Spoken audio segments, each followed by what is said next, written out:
is by manipulating the blowhole on top of their head to make different sounds. So he's watching you. Why don't you give him that first signal where you pretend you're conducting an orchestra?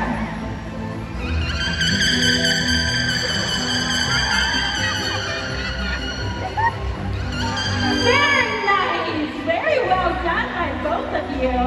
Now, sound travels 4.5 times faster in water than it does in the air. So when the whales are making these sounds, it can be heard for miles around.